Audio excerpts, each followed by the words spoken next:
Oui, tout à fait. Les enjeux du sport débordent très largement du seul athlète ou des équipes qui sont les unes face aux autres. Ces enjeux peuvent être économiques, ils peuvent être médiatiques, ils peuvent être culturels, sociaux, mais bien évidemment aussi politiques, et cela à tous les niveaux, du plus local au plus global, au plus mondial. Qu'on le veuille ou non, qu'on s'en offusque ou qu'on trouve cela beaucoup plus banal et normal, dès lors que la confrontation entre deux sportifs ou deux équipes met en scène une comparaison entre les communautés ou les États, alors le sport ne peut pas rester neutre. Or, les Jeux Olympiques sont, avec la Coupe du Monde de football, le plus grand événement planétaire récurrent. Et de ce point de vue, ils sont évidemment un outil de diplomatie qu'on utilise plus ou moins bien, et plus largement un élément de géopolitique qui donne un sens très particulier à une victoire, à une infrastructure, parfois à une confrontation, parfois même à un simple geste, voire même à une présence ou une absence d'un athlète ou d'une équipe.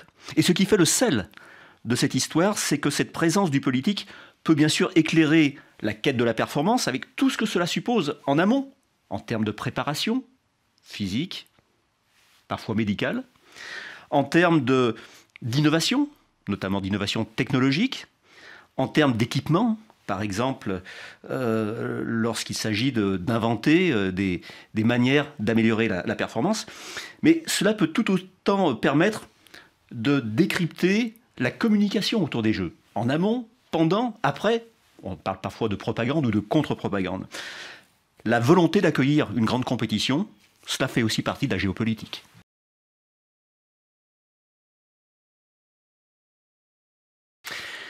Les relations entre les Jeux Olympiques et la géopolitique fonctionnent en effet dans les deux sens. D'un côté, l'événement est un phénomène mondial qui ne peut échapper aux grands mouvements du monde, politiques, sanitaires, environnementaux de plus en plus. Quelles que soient d'ailleurs les tentatives du Comité international olympique pour imposer une neutralité qui n'a jamais réellement existé, et cela depuis les origines des Jeux modernes, de l'autre côté, ces Jeux sont utilisés pour porter un message.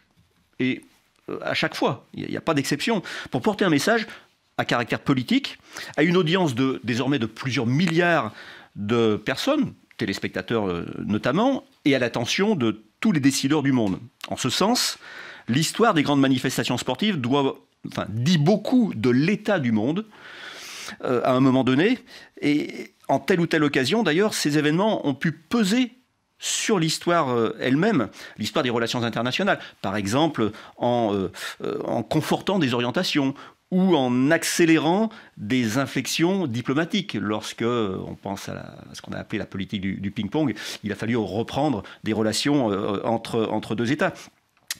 Enfin, il faut avoir en tête que les instances olympiques elles-mêmes possèdent une sorte d'autonomie relative, si je m'appuie sur le concept de Pierre Bourdieu, qui les place en certains cas au niveau même des États. Ce qui veut dire que si on élargit l'analyse à tout ce que recouvre désormais la géopolitique, alors force est de constater que l'étude des Jeux Olympiques favorise bien davantage que la seule lecture diplomatique. Elle permet d'aller du côté de l'analyse de la propagande, de l'analyse des médias, de l'analyse des parties prenantes, du rôle de la société civile dans les domaines économiques, dans les domaines environnementaux, dans les domaines du droit de l'homme. La géopolitique des Jeux Olympiques permet même de croiser des lectures proprement politiques avec des grilles d'analyse complémentaires qui intègrent les catégories de genre, de race, d'ethnie, de nation, de religion et de classe sociale.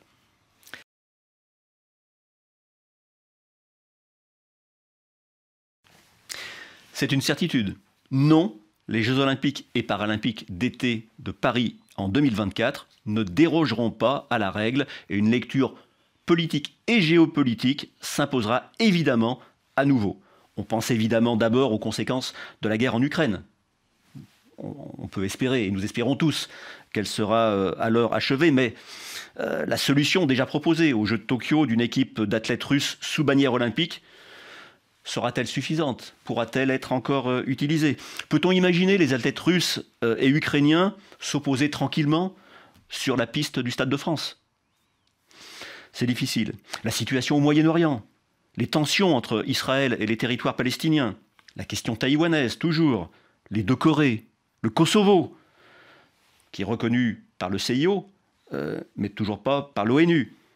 Les talibans et la place des sportives.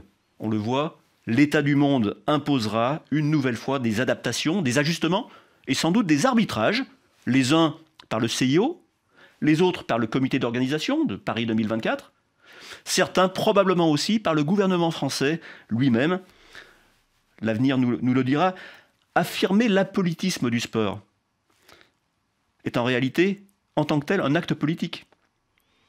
Cela a été démontré par des sociologues. Et c'est un acte politique qui ne résiste surtout pas à l'analyse.